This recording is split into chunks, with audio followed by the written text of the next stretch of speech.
Buenos días, él está corriendo para la alcaldía de San Salvador y con él hablamos hoy en República.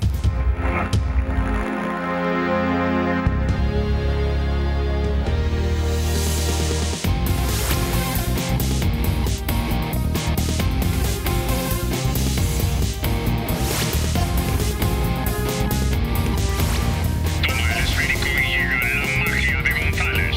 El Estado es y será siempre libre e independiente. Y no será jamás el patrimonio de ninguna familia ni persona.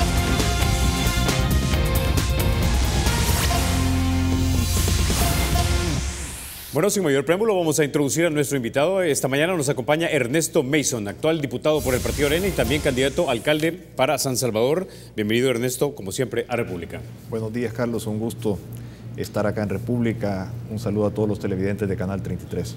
Bueno, háblanos un poco acerca de cómo va yendo tu campaña en este momento para que iniciemos la conversación.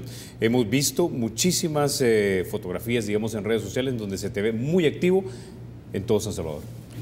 Bueno, Carlos, nosotros andamos haciendo todo ese trabajo que debe realizarse previo a una campaña. Todo ese trabajo de escuchar a la gente, de estar cercano a la población, recorrer totalmente el municipio. Nosotros hemos recorrido y visitado 362 hasta el día de ayer por la noche, 362 centros poblacionales del municipio de San Salvador. Son 1.243, nos hace falta muchísimo por recorrer. Hemos estado escuchando mucho a la gente, sus necesidades, sus inquietudes, sus problemas. Hemos conocido de primera mano la realidad en la que están viviendo la mayoría de los capitalinos y lo que ellos esperan de una administración municipal. Y en lo que concuerdan la gran inmensa mayoría de los capitalinos es en que quieren una alcaldía que esté al servicio de la gente, no al servicio de una persona ni de un partido político, y que quieren una alcaldía que esté cercana y que esté resolviendo de manera permanente sus necesidades, prestando servicios públicos de calidad y mejorando las condiciones de vida en las que viven. Vamos a seguir recorriendo, vamos a seguir escuchando a la gente. En su momento también nombraremos al equipo que va a conformar nuestra propuesta, nuestro plan de gobierno municipal, y en el momento de la campaña pues presentaremos y divulgaremos esa propuesta a la ciudadanía para que puedan ver cómo nosotros tenemos claro lo que vamos a hacer de cara al próximo gobierno municipal y que vamos a poner la alcaldía de San Salvador que trabaje para la gente y darles a los capitalinos, y no solo a los capitalinos, sino a todos los salvadoreños, una capital de la que se sientan orgullosos, una ciudad segura, limpia, ordenada, con oportunidades de inversión, de empleo, y una ciudad de futuro, una ciudad que genere ese desarrollo que claman los salvadoreños y que sirva como de ejemplo al resto de municipios del país. Ahora, Ernesto, pareciera que te estás armando un equipo de rivales. Tienes por un lado al jefe de campaña, que es el doctor Norman Quijano, y por el otro lado tienes a quien te diseñaría el plan de gobierno, que es el señor Edwin Zamora. Bueno, tengo la suerte de poder contar con apoyos importantes y mal haría yo en no aprovechar esos apoyos de gente con la trayectoria y la experiencia de Norman, que no solo nos puede apoyar muchísimo en esta campaña. Él realizó 2 campañas exitosas para ganar la alcaldía de San Salvador, una en el 2009, luego de que la alcaldía era bastión del FMLN por 12 años, y luego con una votación récord y por una ventaja de más de 55,000 votos en el 2012. Norman tiene muchísimo que aportar, pero no solo en la campaña, sino también le vamos a pedir consejo y nos vamos a apoyar muchísimo en él cuando ya estemos gobernando San Salvador. Él hizo 2 gestiones exitosísimas en la alcaldía de San Salvador, a pesar de haber sido bloqueado permanentemente por el gobierno del FMLN, logró hacer muchísimo por San Salvador y es muy apreciado. Es muy apreciado especialmente en las colonias y las comunidades más vulnerables y más pobres del municipio, donde hizo muchísima obra que cambió significativamente la vida de las personas. También nos vamos a apoyar en Edwin. Edwin es una persona que actualmente nos representa en el Consejo Municipal de San Salvador, conoce la situación actual de la alcaldía, está claro de los aciertos y los desaciertos que ha realizado la actual gestión municipal, la situación financiera en la que se encuentra la alcaldía municipal de San Salvador también, y qué es lo que hay que hacer. Él tenía también un muy buen plan de gobierno municipal que nos los ha compartido, los hemos estado estudiando, hemos tenido varias reuniones con él para querer darle forma a esa propuesta y le vamos a entregar a él junto a su equipo todos estos insumos que estamos recogiendo del territorio para que puedan ayudarnos a elaborar ese plan de gobierno municipal. Ahora, en estas giras que estás realizando, en las que estás hablando con la gente, ¿qué es lo que has encontrado que la gente está, digamos, pidiendo? ¿Con qué no está conforme? ¿Qué cree que debe ser mejorado? Pregunto porque el alcalde Bukele tiene altos niveles de popularidad y eso implicaría o indicaría tal vez que el señor alcalde está haciendo un buen trabajo. Bueno, fíjate que ciertamente hay altos niveles de popularidad del alcalde, pero en las mismas encuestas que le dan esos niveles de popularidad te dice que 2/3 partes de los capitalinos creen que la ciudad va mal o muy mal, que creen que debe cambiar un rumbo en la forma de gobierno municipal. Entonces, los principales problemas que la gente nos expresa es la falta de atención, la falta de cercanía. Creo que un alcalde debe ser un alcalde de territorio, no un alcalde de escritorio. Un alcalde, y no solo el alcalde, sino todo el equipo que lo acompaña, deben estar permanentemente cercanos a la gente, deben estar permanentemente escuchando las necesidades, los problemas y viendo de resolver dentro de la medida de lo posible esos problemas. También un alcalde debe empoderar a la ciudadanía y eso es algo que se ha perdido y es la principal queja de los capitalinos. Los ciudadanos de San Salvador han perdido el poder en el sentido de que ya no funcionan los presupuestos participativos, ya no funcionan las mesas distritales. Antes eran los líderes de las colonias, los barrios, las comunidades quienes definían las prioridades de la alcaldía. La alcaldía les asignaba un presupuesto de inversión y eran ellos, los ciudadanos, quienes decidían qué obras, qué proyectos se hacían, en qué orden, de acuerdo a las prioridades, se hacían esos proyectos. Ahora eso ha quedado hacia un lado y es el alcalde con su equipo de personas, sus amigos, sus familiares, quienes deciden qué obras y qué proyectos son los que se hacen. Entonces, las prioridades, a mi juicio, las debería definir la ciudadanía, no las debería definir el alcalde. También se quejan de muchas obras que se han descuidado. Hay descuidos importantes en el tema de limpieza, la recolección de basura, en el ornato, en el mantenimiento de los parques, canchas, etcétera, que se han hecho obras que no son prioritarias y se han dejado de hacer obras que son urgentes y que son prioritarias. Fíjate que la alcaldía puede hacer y puede jugar un rol importantísimo en materia de prevención de la delincuencia, manteniendo a los jóvenes alejados de los grupos delincuenciales, alejados de las pandillas, ocupados en actividades de sano esparcimiento, ocupados en el deporte, la danza, la cultura, el arte, y no se está haciendo mucho en ese sentido. Los índices delincuenciales son muchísimo menores, casi una cuarta parte de lo que son en las colonias que no tienen una cancha, un parque o un lugar donde los jóvenes pueden mantenerse ocupados en actividades sanas y de convivencia ciudadana. En las comunidades y colonias donde hay parques, donde hay canchas, los índices delincuenciales son muchísimo menores que en las colonias y comunidades donde no hay una cancha, donde no hay un parque. Eso debería ser una prioridad y algo importantísimo para los capitalinos, para mantener especialmente en las colonias más vulnerables a los jóvenes alejados de la violencia y ocupados en actividades sanas. Eso es una cosa que nos claman y que nos piden y que han visto un descuido importante mientras están haciendo cosas que ciertamente son bonitas, como la iluminación del teatro y del palacio, se ven lindos, nadie lo discute, nadie lo niega, pero se están dejando de hacer cosas que son prioritarias y que son urgentes y que sí le cambiarían significativamente la vida a la gente. También se quejan muchísimo del descuido y el abandono de los mercados municipales. Hay 23 mercados municipales que se encuentran totalmente descuidados, en situaciones de inseguridad, de suciedad, de desorden, y que la alcaldía ha hecho poco o nada por revitalizar los mercados municipales. Y se han gastado una enorme cantidad de recursos en un mercado Cuscatlán, en alquilar un edificio para abrir un mercado Cuscatlán que muy poca gente visita, que tiene muchos puestos vacíos, que no reúne las condiciones ni la ubicación adecuada para establecer un mercado, y donde se han comprometido cerca de 28 millones de dólares en un contrato leonino a larguísimo plazo. Con esos 28 millones de dólares, Carlos, si hubiesen podido construir más de 300 canchas de fútbol rápido o de básquetbol debidamente iluminadas y cercadas para esas comunidades que no tienen canchas de fútbol, si hubiesen podido construir 23 bóvedas de 100 metros de largo por 50 de ancho, con sus respectivas canchas, con sus respectivos parques encima.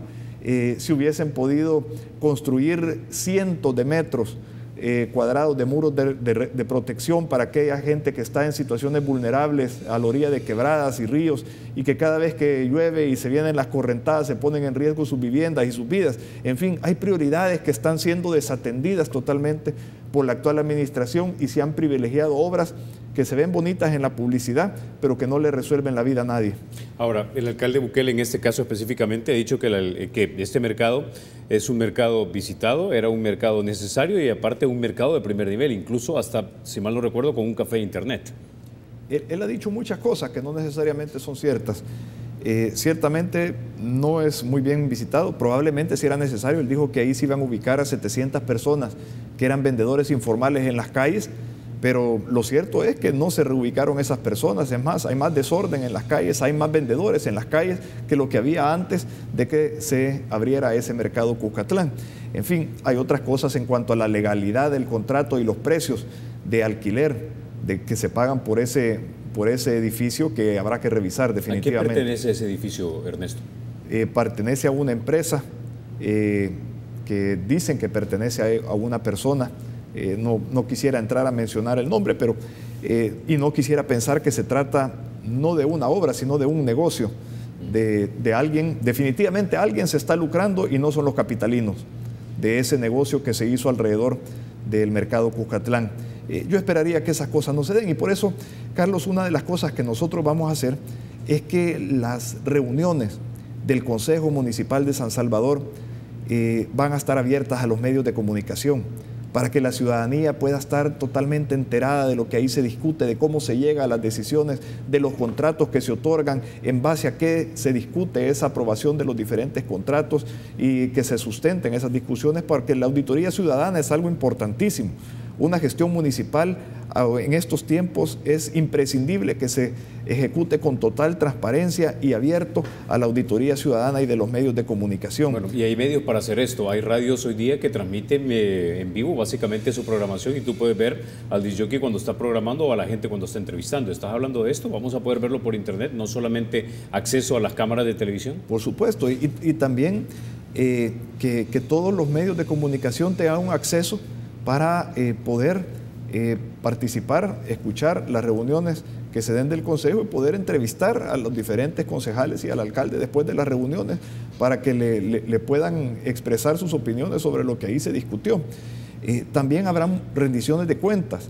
Creo que es algo que se ha dejado atrás. En esta administración del FMLN no ha habido una tan sola rendición de cuentas, y creo que es una práctica que debería darse en un municipio tan grande como San Salvador, donde, por ejemplo, el Distrito 5 es más grande que todos los demás municipios del país, con excepción de Soyapango.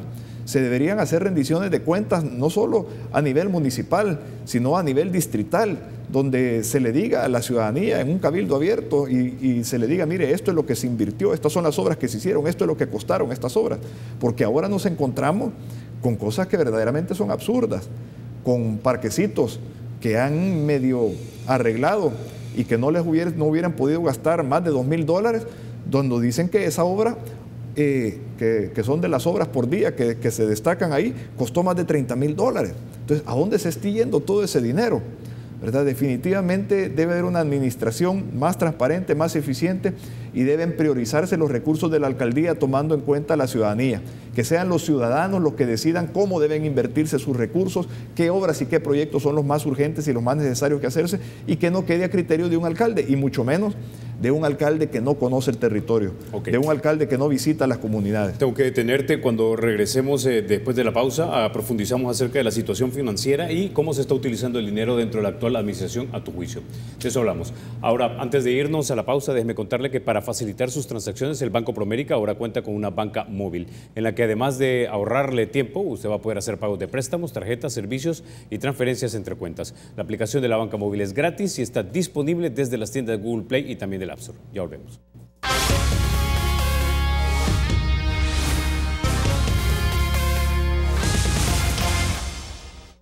Gracias por continuar con República. Bueno, Ernesto, ya empezabas a hablar un poco acerca de lo que para tu juicio ha sido, digamos, un manejo irregular de las finanzas dentro de la alcaldía de San Salvador. Quisiera que profundizáramos un poco más en eso, porque no es la primera vez que escuchamos, por ejemplo, que el alcalde Bukele supuestamente ha incrementado la deuda de la alcaldía y tal vez no está respaldada con la suficiente cantidad de obras. Bueno, él recibió la alcaldía que se le entregó, la administración de Arena y del doctor Norman Quijano, con una deuda de 37 millones de dólares, pero había 16 millones de dólares en depósitos y cuentas en bancos. Es decir, había un endeudamiento neto de 21 millones de dólares. Actualmente el endeudamiento de la alcaldía anda cerca de los 80 millones de dólares, el endeudamiento contable. Pero hay un endeudamiento disfrazado, que ese endeudamiento disfrazado se da a través de contratos a larguísimo plazo, donde se comprometen una enorme cantidad de recursos, como el tema del mercado Cuscatlán, por ejemplo, donde se han comprometido cerca de 28 millones de dólares en un contrato leonino muy por encima de los valores de mercado a larguísimo plazo.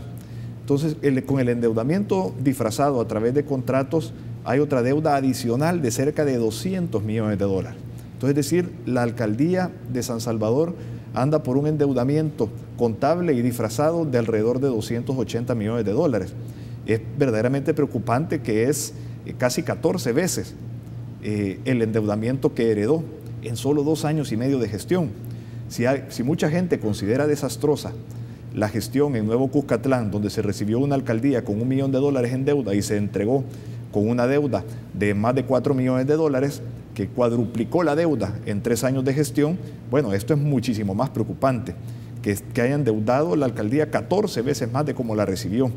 Y ciertamente habrá que ser muy creativos al llegar a la alcaldía municipal de San Salvador para no subir las tasas municipales y para poder seguir brindando servicios de calidad o mejorar la prestación de servicios municipales y lograr hacer las obras que se necesitan en San Salvador. Va a haber que priorizar, eficientizar muchísimo los fondos de la alcaldía, transparentar el uso de los mismos y hacer una gestión verdaderamente de la mano con la gente. También habrá que hacer muchos asocios público-privados para no tener que cargar a la alcaldía con el costo de tener que hacer todas las inversiones que se necesitan hacer para las obras que necesita el municipio de San Salvador. Ahora, este gasto, o mejor dicho, esta deuda, que algunos pueden considerar que el gasto no es realmente inversión, es decir, una obra por día, no era, digamos, per se un buen plan del alcalde, mostrarle a la gente estoy trabajando y de repente ahí está la plata. Yo creo que en teoría es bueno. Si un alcalde hace una obra por día, creo que definitivamente es positivo. El problema es que más que un programa de obras de la alcaldía fue una campaña publicitaria. Entonces, es algo que nosotros no vamos a hacer, Carlos, en nuestra gestión, es estar publicitando ni al alcalde ni las obras. Creo que una obra que necesita publicidad es una obra que no habla por sí sola y no es una buena obra. También no se gastará un tan solo centavo en publicidad para el alcalde. Cada valla, cada rótulo de obra por día, de ideas invencibles, de nuevas ideas, es $1 que se deja de gastar en obras que la gente verdaderamente necesita. Entonces nosotros no vamos a gastar en publicidad para el alcalde. A mí no me interesa la popularidad de Neto Mason, ni mucho menos utilizar recursos públicos para mejorar mi popularidad. A mí me interesa trabajar por los capitalinos, trabajar de la mano con ellos, estar cercano a ellos, escuchándolos de manera permanente y resolviéndoles sus problemas y sus necesidades y consecuentemente llevando a San Salvador a ser la ciudad que todos los capitalinos y todos los salvadoreños quisiéramos tener como capital, una ciudad de futuro, una ciudad inteligente, una ciudad segura, desarrollada, ordenada, limpia, con oportunidades, con un ambiente cálido para recibir la inversión nacional y extranjera y también con oportunidades para los emprendedores. En eso es lo que nosotros vamos a trabajar. Y a mí me duele que se gasten tantos recursos de la alcaldía en cosas que no le rinden nada a los capitalinos. Por ejemplo, el Instituto Municipal de la Juventud, que debería estar trabajando con los jóvenes, manteniendo a los jóvenes alejados de la violencia, alejados de las pandillas, promoviendo la cultura, el arte, el desarrollo de los jóvenes, se gasta $35,000 mensuales en un troll center. Eso no puede ser, Carlos. A mí me duele que los recursos de la alcaldía se estén malgastando de esa manera. Pero con rigurosidad, ¿puede decir usted que se está gastando en un troll center? Bueno, he presentado las actas a los diferentes medios de comunicación. Se gastan, y el acta decía así, $27,000 para una empresa, que me voy a omitir el nombre en este momento, para viralización de contenido en redes sociales. Es decir, para tener troles o para meterle publicidad a los posts del alcalde en Facebook. Para eso se gastan los recursos de la alcaldía. Entonces, eso no puede ser. Y a otra empresa se le pagaban $8,500 para materiales de video y audiodifusión para contenido en redes sociales. O sea, es una forma de disfrazar el troll center, ¿verdad? Y eso creo yo que no se vale. No se vale gastar recursos de la alcaldía que deberían ser prioritarios y gastarse para los jóvenes en cosas que no le rinden nada a los capitalinos y que solo sirven para el proyecto individual de una persona. Entonces, nosotros vamos a ser muy rigurosos, muy transparentes también en cómo manejar los dineros de la alcaldía y muy responsables en eso. Ok, asumiendo que usted gana la alcaldía, Ernesto Mason, el señor alcalde Bukele le va a dejar a usted por lo menos un centro histórico bastante bonito y un buen ornato. Sin embargo, yo he escuchado de algunas personas que no son areneras ni tampoco son del FMLN, pero son amantes del orden y de la estructura. Y lo que me han dicho es, Carlos, el alcalde Quijano, por ejemplo, antes tenía las calles más ordenadas y los vendedores estaban, digamos, más contenidos. Pero hemos visto que ahora nuevamente los vendedores están en las calles. A mucha gente eso no le cuadra, simplemente porque son amantes del orden, no porque sean amantes del frente o amantes de arena. ¿Qué va a hacer usted respecto a esto? Porque esta es una papa calientísima y es un problema de más de un siglo. Mira, también el atraer la inversión y la revitalización del centro de San Salvador depende directamente del orden que se gestione. Si no hay orden, nadie va a invertir en el centro de San Salvador. ¿Quién va a ir a comprar un terreno o va a construir un edificio si está el riesgo de que les tomen las aceras enfrente a ese edificio? Hay muchísimo más desorden, ciertamente, en el centro de San Salvador de lo que había cuando se entregó la alcaldía de San Salvador por parte del doctor Norman Quijano. Norman hizo muchísimo por ordenar el centro de San Salvador. Por supuesto, faltaba muchísimo por hacer, pero hubo avances importantes cuando ahora ha habido un retroceso importante. Ciertamente está quedando bonito algunas partes alrededor de Catedral, alrededor del teatro, alrededor del Palacio Nacional. No puedo negar que está quedando bonito, pero ¿a qué costo? O sea, Norman remodeló la Plaza Libertad y la dejó, estaba muy bonita. No sé por qué había que remodelar una plaza recién remodelada, lo mismo con la Plaza Morazán o la Plaza Barrios. Las plazas estaban lindas, cumplían su propósito. Las vinieron, ahorita están cercadas con láminas azules, láminas color turquesa, perdón, y han generado muchísimo más caos, muchísimo más desorden en el centro de San Salvador y han proliferado las ventas informales en el centro. Habrá que darle soluciones a esa gente. Habrá que trabajar de la mano con ellos mediante el diálogo, mediante darles oportunidades y soluciones en otros lados para que puedan hacer sus ventas, pero también tenemos que respetar los derechos de los transeúntes y de los peatones. Esa pregunta precisamente la hace una televidente. ¿Qué cosas propone hacer concretamente con los vendedores que están en el centro histórico? ¿Los va a desalojar? Bueno, en teoría, para eso era el mercado Cucatlán. En teoría, el mercado Cucatlán iba a servir para albergar a esos vendedores que estaban en el centro de San Salvador.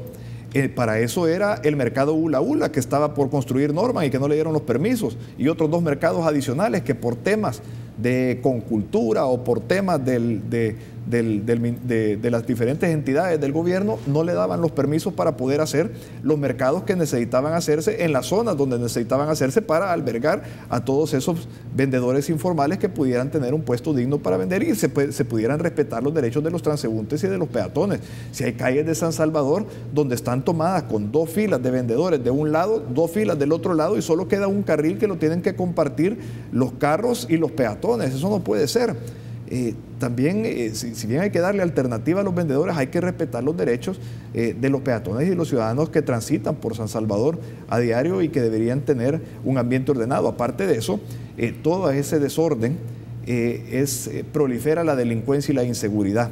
Ahí se alberga todo ese ámbito delictivo de extorsión, de pandillas que también se promueve muchísimo a través del desorden. Hay que tomar ejemplos exitosos. de videovigilancia, como el que ha implementado mi amigo el alcalde Roberto Daguizón en Santa Tecla con el programa Escudo, ha podido reducir los índices delincuenciales de una manera muy significativa a base de prevención, de mantenerse conectado mediante su programa de videovigilancia y denuncia ciudadana con las fuerzas de seguridad de la Policía Nacional Civil y el Cuerpo de Agentes Metropolitanos, y ha tenido un éxito impresionante en Santa Tecla. No se trata de llegar a inventar una fórmula mágica, se trata de tomar lo que nos puede funcionar, que se ha implementado exitosamente en otros lados, y eso es lo que vamos a ir a hacer en el centro de San Salvador para irlo recuperando, poco a poco irlo recuperando, y es que eso permita ir atrayendo la inversión. El centro de San Salvador es lindo. Si se ordena, puede ser un atractivo turístico importante para nuestro país, puede atraer hoteles, puede atraer negocios, restaurantes, etcétera, puede atraer turistas nacionales y extranjeros, pero con ese desorden jamás lo vamos a hacer, y con esa inseguridad que alberga ese mismo desorden es imposible hacerlo. Entonces tenemos que ordenar, y para eso se necesita ser creativos, se necesita dialogar con la gente y se necesita buscarles alternativas, así como también lograr tener la facilidad de atraer esos inversionistas que estoy seguro, si se les garantiza ese orden, si se les da seguridad jurídica para sus inversiones, estarán dispuestos a invertir y a contribuir a la revitalización del centro histórico de San Salvador. Ok, con ese ya vamos a la pausa. Cuando regresemos hablamos precisamente de cómo va a colaborar usted como alcalde, si es que fuese electo alcalde, para mejorar la seguridad en el centro histórico. Ya volvemos.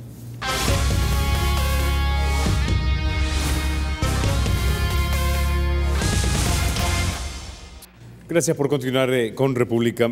Bueno, algo de lo que se ha manejado también, o por lo menos lo ha manejado el círculo de todos los simpatizantes del alcalde Nayib Bukele y del propio alcalde, es que se está realizando una negociación debajo de la mesa para básicamente entregarte la alcaldía a ti de alguna manera, quizás porque descalifican a la que podría ser potencialmente tu rival en la elección. Quiero que pongamos una serie de tweets que publicó el alcalde Bukele. Y uno de los siguientes decía así: la cúpula del FMLN no es ignorante de las consecuencias de una expulsión, las conoce bien, es una prueba del pacto FMLN Arena.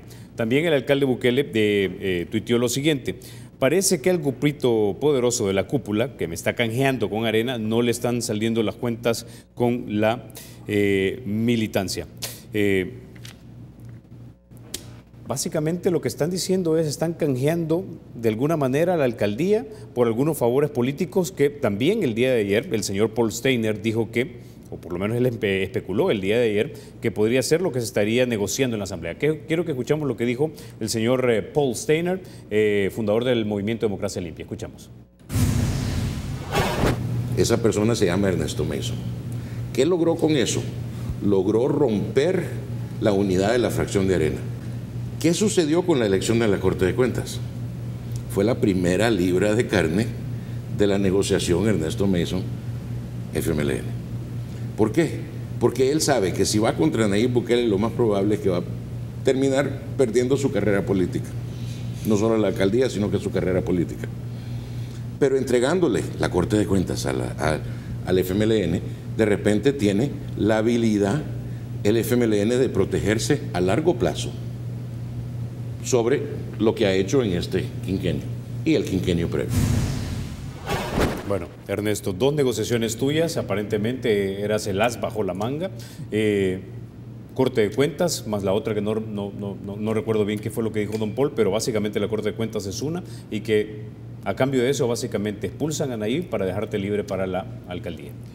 Mira, fíjate que ayer me decía una persona que debería acudir a los tribunales a demandar a este señor, que entiendo es un empleado del señor Bukele o es un vocero del señor alcalde del FMLN. Pero yo no voy a dejar, Carlos, que ni los conflictos entre el alcalde del FMLN con su partido, ni estas falsas acusaciones de gente que se hacen llamar analistas, como esta persona que acaba de poner, escuchar, nos distraigan del trabajo que estamos haciendo. Nosotros vamos a seguir recorriendo el municipio, vamos a seguir escuchando a la gente para poderles presentar soluciones reales que resuelvan sus problemas y poder sacar adelante el municipio. Los conflictos de mis contrincantes es algo que no nos va a distraer, así como las falsas acusaciones de este tipo de tipejos que se han dado a la tarea de estar hablando mal de mi persona. Eso vamos a dejar que nos fortalezca, vamos a dejar que nos motive para seguir trabajando para lograr un mejor San Salvador y para poner la alcaldía al servicio de la gente como debería ser. Ahora, el actual alcalde está metido en problemas. A tu juicio debería entonces enfrentar no solamente la justicia interna del frente, sino si procede también con el Ministerio Público. Bueno, yo voy a dejar que las instituciones funcionen. Yo no creo que hay varios procesos que hay en contra de él que deberían de seguir su curso. Yo me voy a centrar en mi trabajo por buscar la alcaldía de San Salvador y a limitarme a opinar sobre los temas que tienen que ver con la gestión de la alcaldía de San Salvador. Yo voy a hacer los señalamientos de las cosas que hay que corregir de la actual gestión de la alcaldía de San Salvador, que es una gestión ausente, una gestión que está totalmente desconectada con la gente, una administración que no prioriza adecuadamente los recursos de la alcaldía, que ha sobreendeudado y que ha sido muy irresponsable en el manejo de las finanzas de la alcaldía municipal de San Salvador, y ver cómo vamos a corregir todas esas desventuras de la alcaldía de San Salvador. El tema personal de los procesos que hay en contra del alcalde, pues es un tema que no vamos a dejar que nos distraiga de nuestro trabajo, que se trata de sacar adelante el municipio y de trabajar para llegar a poner San Salvador al servicio de su gente. Ahora, Ernesto, tú sabes que en una campaña siempre se cuestiona a veces no solamente los planes del político que está corriendo para un puesto, sino también en ocasiones se cuestiona también la integridad personal o el carácter de la persona. Hay personas que me están escribiendo aquí en el Twitter que precisamente algunos de sus preguntas o cuestionamientos van hacia la integridad de tu carácter. Algo que se cuestiona, por ejemplo, es esa reunión que se sostuvo con el finado alcalde de Ilopango, don Salvador Ruano, y tu persona con líderes o cabecillas de las pandillas. Algunos dicen, ¿cómo puedes prometer transparencia en las sesiones municipales si te reuniste a puerta cerrada a presuntamente negociar con personas que depredan a la sociedad salvadoreña? Mira, de todos es evidente el pacto que había entre el gobierno y el FMLN con las pandillas. Y desde el primer momento, y aquí en tu programa lo he respondido innumerables veces, así como en otros medios de comunicación, y no me avergüenzo de hacerlo, nosotros nos reunimos con ellos para que dejaran a la gente votar. En ningún momento para negociar votos, en ningún momento para negociar algo fuera del marco de la ley, sino simplemente, miren, no nos ayuden, pero no se metan. Dejen que la gente ejerza su voto, porque la incidencia que tuvieron producto de ese pacto gobierno y FMLN con las pandillas en la primera vuelta de la elección presidencial, decomisando DUIs, impidiendo que mucha gente fuera a votar, que mucha gente saliera de sus comunidades para ejercer el voto, poniéndose a la entrada de centros de votación para que la gente que ellos tenían identificados como areneros no votara, eso violentó nuestro proceso electoral. Entonces nosotros nos limitamos a sentarnos con ellos para que permitieran a la gente ir a votar. Y si eso, el velar porque la gente pueda ejercer libremente su voto, no me avergüenzo en lo absoluto de haberlo hecho, ¿verdad? Es más, yo fui el que tuvo el valor de hacerlo y no me siento ni avergonzado ni arrepentido de haberlo hecho. Ahora, uno de los testigos criteriados en el caso de la Fiscalía, cuando se estaba juzgando precisamente a algunos de los que participaron en el proceso que se llamó Tregua, habló acerca de la entrega de $100,000 por parte del Partido Arena para que o se alentara o se suprimiera el voto. ¿Tú estás completamente en desacuerdo con eso? ¿Crees que eso fue falso de parte de este testigo? Creo que es totalmente falso, porque nuestro partido jamás negoció votos con estos grupos. Y también menciona a una persona que no es ni siquiera de nuestro partido, que fue la que supuestamente entregó el dinero. Entonces, me parece también muy irresponsable que se le dé validez a lo que un criminal confeso vaya a decir, que puede decir cualquier cantidad de cosas como criteriado para tratar de lograr una reducción de su condena. Ahora, como alcalde, y creo que esto lo has dicho tú en más de alguna ocasión, no sé si has sido tú, no recuerdo exactamente, pero algunos funcionarios del Partido Arena han dicho que es completamente irreal que ni siquiera pueda sostener conversaciones con estos grupos, digamos, criminales. Una cosa es platicar y otra cosa es negociar, pero que de hecho necesitas hablar con ellos porque hay comunidades a las que no puedes entrar si no les pides permiso, desgraciadamente, a ellos para poder entrar. Mira, luego del pacto entre el gobierno y las pandillas, el control territorial de las pandillas en las zonas metropolitanas de nuestro país ha tenido una muchísima mayor incidencia y hay barrios y colonias del municipio de San Salvador que están controladas por las pandillas. Ahora, Ernesto, ya que mencionas esto, ¿y por qué has andado, digamos, de casa en casa y en varias zonas del área metropolitana? ¿En cuántas zonas, en cuántas colonias has tenido que pedir permiso o autorización para poder entrar a hacer tu campaña? Bueno, en muchas, y no yo directamente, sino los líderes locales de nuestro partido, no es que pidan permiso, sino que se informa lo que nosotros vamos a hacer para no tener problemas y no poner en riesgo la vida de la gente que nos acompaña, porque hay varias zonas territoriales del municipio donde si ven un vehículo extraño o si ven una persona que no es de ahí, pues se puede poner en riesgo. Es una triste realidad la que nosotros vivimos y hay que trabajar muchísimo para solucionar ese gran problema que tenemos. Hay que trabajar muchísimo con nuestros jóvenes para evitar que más jóvenes se sigan sumando a estos grupos delincuenciales y se sigan sumando y engrandeciendo las pandillas. De nada sirve que por cada 2 o 3 pandilleros que metan presos se estén sumando 10 jóvenes nuevos a estos grupos criminales. Por eso vamos a trabajar muchísimo en mantener a los jóvenes alejados de este ámbito, de promover el deporte, el arte, la cultura, el sano esparcimiento, la convivencia comunitaria y ciudadana. La alcaldía puede hacer muchísimo en eso, así como también muchísimo en cuanto a trabajar con las iglesias, las ONGs, la empresa privada en el tema de readaptación y rehabilitación. Para aquellos que han pertenecido a estos grupos, que quieran salirse de estos grupos y quieran ganarse la vida de una manera digna, puedan hacerlo también. Creo que las alcaldías pueden hacer muchísimo trabajo en eso y también en colaborar con el elemento represivo del gobierno, la Policía Nacional Civil, en coordinar esfuerzos para combatir el delito de aquellas personas que sigan delinquiendo, como lo está haciendo la alcaldía de Santa Tecla. Entonces, creo que la integralidad de un plan en materia delincuencial es algo que debería de funcionar y las alcaldías tienen que jugar un rol importantísimo en poderlo lograr. De esa parte, nosotros vamos a trabajar muchísimo en lo que nos toca como alcaldía, que es la parte de prevención, y vamos a implementar temas como la videovigilancia, la denuncia ciudadana, la coordinación entre el Cuerpo de Agentes Metropolitanos y la Policía Nacional Civil, así como apoyar muchísimo a los jóvenes para mantenerlos alejados de la violencia. Y fíjese, te hablaba anteriormente de la diferencia que hace una cancha, un parque, un espacio recreativo. Los índices delincuenciales en aquellos centros poblacionales que tienen una cancha son muchísimo menores y casi una cuarta parte de lo que son los índices delincuenciales en aquellos centros poblacionales que no tienen una cancha. Entonces la solución no está muy difícil de entender.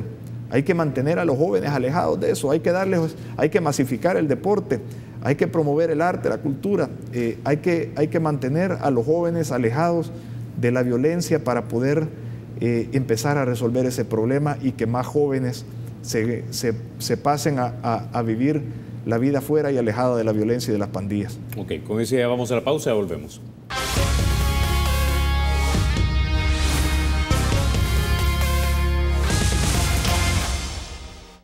Gracias por continuar con República. Bueno, Ernesto, por aludido, don Paul Steiner nos mandó un mensaje y nos dice lo siguiente: ni empleado ni vocero, dice, simplemente un ciudadano que ve más allá de mi nariz, y reitera que explique usted la presunta negociación que se dio en la Asamblea Legislativa para elegir a los magistrados de la Corte de Cuentas de la República. Bueno, lo mismo dice Walter Araujo. Yo creo que está en la misma calidad de Walter Araujo, de Broso, de Alejandro Mason, y que son los voceros del señor alcalde del FMLN. La negociación que se dio alrededor de la Corte de Cuentas, quien estuvo a cargo de la negociación de parte de nuestro partido fue nuestro jefe de fracción, Alberto Romero. Él participó en la subcomisión que evaluó los perfiles, entrevistó a los candidatos y recibió los atestados de los diferentes aspirantes a la Corte de Cuentas de la República. Nuestra fracción deliberó en base a esos perfiles y escogió 5 nombres que nosotros considerábamos eran los más idóneos para ejercer la magistratura de la Corte de Cuentas de la República. De esos 5 nombres que eligió nuestra fracción, salió electa la presidenta y salió electo uno de los 3 magistrados propietarios. Es decir, 2 de los 3 electos como propietarios estaban dentro de los perfiles de los 5 nombres que había seleccionado nuestra fracción de manera democrática, como se realizan las discusiones en la fracción de nuestro partido, y en base a eso pues se eligió la Corte de Cuentas de la República. La decisión que tomamos, porque algunos de los diputados de nuestra fracción no estaban de acuerdo con algunas de las personas, en algunos casos con un suplente que se eligió. Yo voté en contra de un suplente, me abstuve con otro, voté a favor de otros, porque era una votación nominal y pública. Lo que decidimos como fracción es votar diferenciado, votar a conciencia de cada quien. Entonces yo voté a favor de unos y en contra de otros, y así lo hicieron el resto de mis colegas de la fracción de mi partido. ¿Cómo va a funcionar esta Corte de Cuentas? Pues eso lo veremos. Nadie puede garantizar la idoneidad y el buen trabajo de un funcionario en la Corte de Cuentas de la República. Yo creo que dentro de los límites de lo posible y dentro de los aspirantes que se presentaron, eran 29 me parece, a optar por la Corte de Cuentas de la República, creo que fue una elección que viene a fortalecer la institución y que viene a mejorar lo que había anteriormente o lo que ha habido a lo largo de estos años que hemos tenido Cortes de Cuentas de la República que se utilizan como herramientas de extorsión política y que han estado al servicio de partidos políticos y de grupos de poder.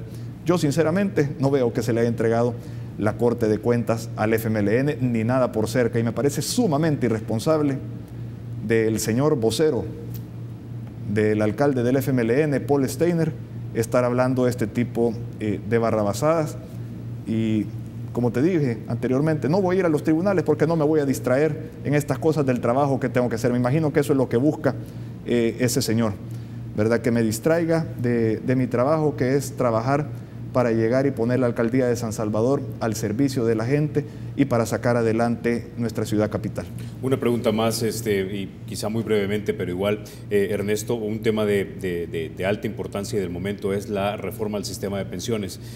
Por un lado, hay una posición que básicamente es muy amante del negocio de la administración de los fondos de los trabajadores, pero irrenuente a sacrificar parte de este negocio, y por el otro lado hay una profunda desconfianza hacia la manera en que el gobierno o el Estado podría administrar este fondo de los trabajadores y la diligencia con lo que podría ser.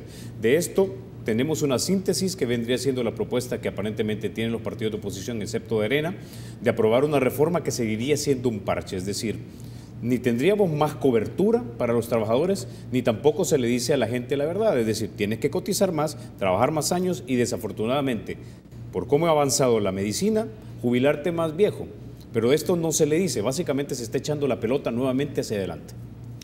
Yo esperaría que prevalezca la cordura de parte de todos los grupos parlamentarios y diputados en la Asamblea Legislativa y que lo que resulte sea una solución integral que le dé sostenibilidad a nuestro sistema de pensiones y que no pase por quitarle los ahorros a los trabajadores y que sea técnicamente viable y sustentable.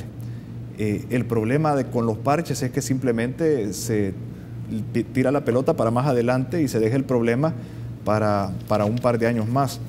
Creo que si hay que hacer sacrificios, definitivamente habrá que hacerlo. Pero aparentemente los políticos no se lo quieren decir a la gente, es decir, que... Yo creo que hay que ser lo más sensato y lo más sincero con la gente. Hay que permitir que los ahorros de los trabajadores puedan tener condiciones más favorables de rendimiento para que eso se traduzca en una mejor pensión. Pero también hay que considerar que la esperanza de vida en nuestro país ha subido. Entonces también las edades de retiro, y no solo en nuestro país, sino que es a nivel mundial están subiendo. Antes, hace 20 años, cuando esto se concibió, la esperanza de vida era 6-7 años menor que la que es actualmente. Entonces hay que ir haciendo los ajustes necesarios. También ha habido una rentabilidad extremadamente baja por parte de los fondos de pensiones. El gobierno ha estado pagando un poco más del 1% cuando se endeuda a niveles del 7-8% por otros lados. Creo que eso es injusto con los trabajadores y eso se traduce en una menor pensión para los trabajadores y obliga a que el gobierno se subsidie con dinero de los trabajadores. Eso no puede darse. Ahora, también se le dieron beneficios muy por encima de lo actuarialmente viable a ciertos trabajadores que cotizaron en el sistema privado por 2-3 años y que recibieron beneficios como que hubieran cotizado 20 años. Eso también fue un error, fue populista. Se hizo hace aproximadamente 10 años y fue algo que ha metido en problemas a este sistema. Ese también es un mea culpa de Arena, entonces, de que porque el presidente Saca lo pudo haber impulsado, pero la fracción se lo aprobó. Y también se aprobó en 1998 con mayoría de Arena este actual sistema que a todas luces les dijeron en su momento que no iba a funcionar y no hicieron caso. Yo creo que el sistema privado de administración de fondos de pensiones es el mejor que ha funcionado en diferentes partes del mundo. Hay que considerar también que ese sistema, para que esto funcionara, el sistema nacional antiguo no tenía reservas para cubrir todas las obligaciones. Eran 11.000 millones de dólares de obligaciones y solo tenía 250 millones de reservas. Es decir, había un gap ahí de una enorme cantidad de millones que el gobierno iba a tener que funcionar. Y hicieron unas proyecciones bastante alegres, digamos, con crecimientos que iban a rondar por el 5% del Producto Interno Bruto y que eso le iba a permitir más ingresos al gobierno para poder ir cubriendo ese déficit. Eso no se dio. Y luego se dieron esos beneficios adicionales en el sistema privado, que era un sistema que nació sano, pero que luego se contaminó. Bueno. Entonces hay que buscarle esa solución integral. Han suspendido la plenaria de este día, la han pasado para el día lunes. Yo esperaría que en el transcurso del fin de semana se logre negociar una solución con la participación de todos los partidos políticos sin excluir a nadie, que sea una solución viable, técnicamente sustentable y que le dé sostenibilidad a nuestro sistema de pensiones. En este punto, Ernesto, vamos a acordar estar en desacuerdo. Yo, después de haber estudiado este tema, creo que el sistema que debe tener este país es un sistema mixto, pero ahí la vamos a dejar, Ernesto. Muchísimas gracias por haber estado esta mañana aquí en República. Muchísimas gracias, Carlos. Muchísimas gracias a todos los televidentes que nos sintonizaron. Bueno, ustedes, amigos, se quedan con la emisión matutina de Teleprensa con mi querido Rafa García y Mayelita Mena. Soy Carlos Toledo. Gracias por vernos. Recuerden, la República es de todos. Hay que cuidarla. Rafa, Mayelita. Hola, ¿qué tal, Carlos? Un saludo muy cordial para ti, por supuesto.